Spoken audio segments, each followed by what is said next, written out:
welcome to welcome to I guess I don't know our group number, but our anthropology fieldwork to not him but my other group, other members of my group. Welcome to our Tumblr page, and this is one of our posts about the very interpretations of nature. Anyways, here. Wait, let me level up. Here we have my friend, Mequel Crane. He's a senior here at UK. What's your major? STEM education and computer science. Alrighty. So, yeah, off camera I told you basically what this interview was going to be about, and just like inquiring about, your interpretation of nature. So, we're going to kick it off with I got my hands in front of your face. I'm sorry. Okay, we're going to kick it off with the first question, which is, in your very own words, what is nature? Everything. Nature is God. Nature is what unifies everyone and what nourishes everyone and cultivates everyone.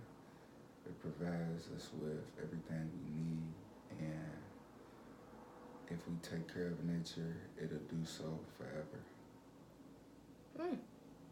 I like that. I like that. If we take care of nature, it'll do so forever. So, going off of that, because we're students on the University of Kentucky's campus, where can you identify nature on this campus?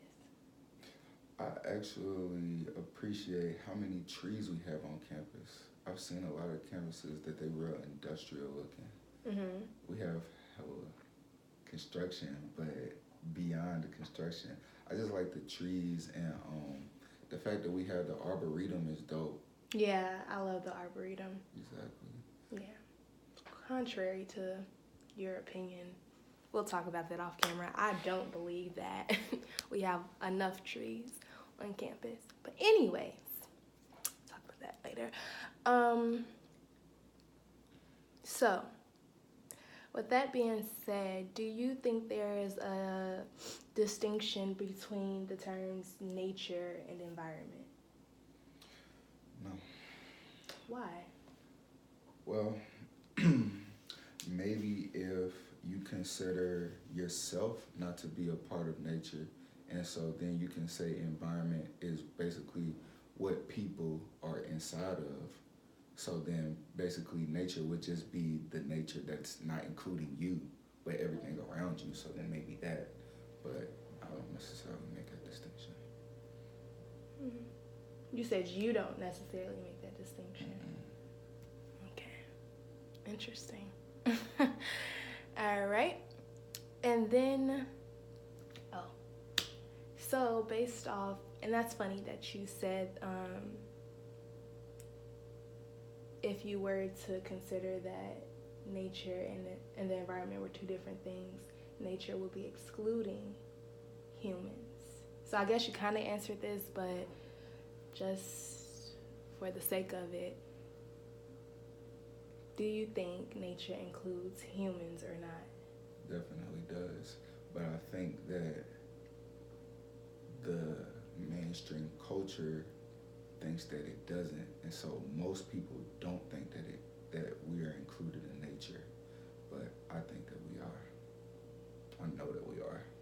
So wait, let's just reiterate. So you said the influence of mainstream culture enforces that you're not a part of nature? Definitely. We'll talk about that off camera. But yeah. So finally,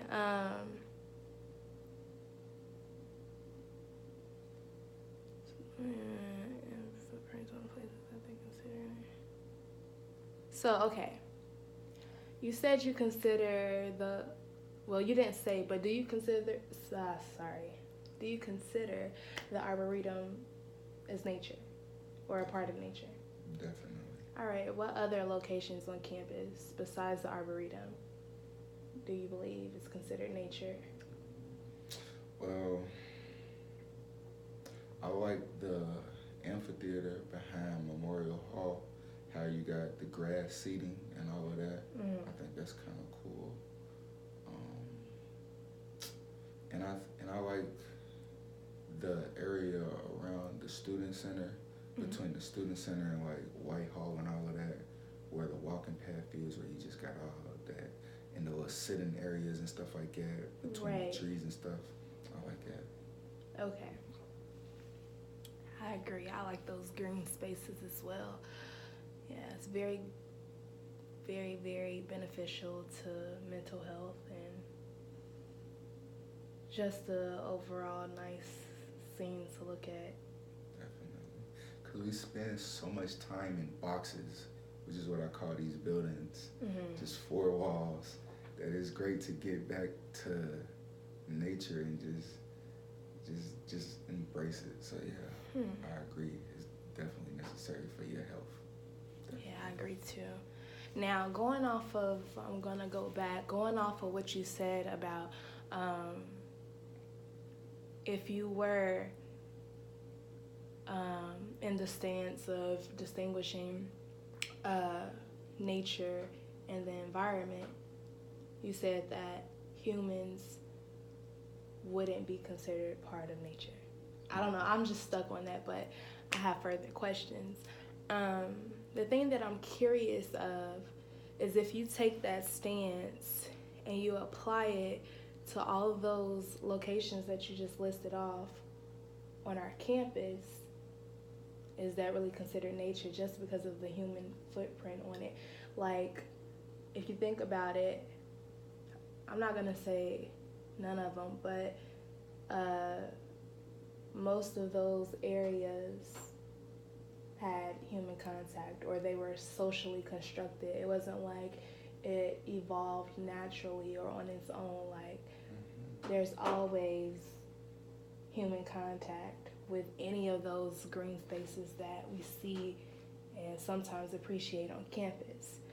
So, going with that logic, how do you still consider that nature?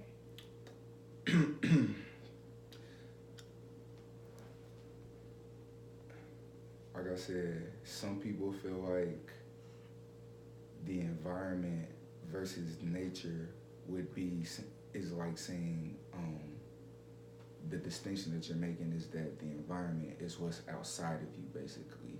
So excluding yourself.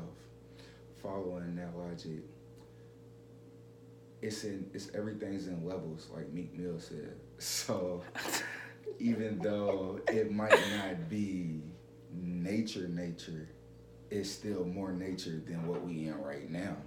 And so with following that logic, honestly, in 2019, even Antarctica got people in them. You feel me? Whether you believe in Santa Claus or not, there's people in these places. And so literally every part of the world, besides maybe the deepest parts of the ocean, have been contacted by people and, manipulated and stuff like that. And so if we follow that logic, literally there's really no nature at this point. But Are you saying nature doesn't exist?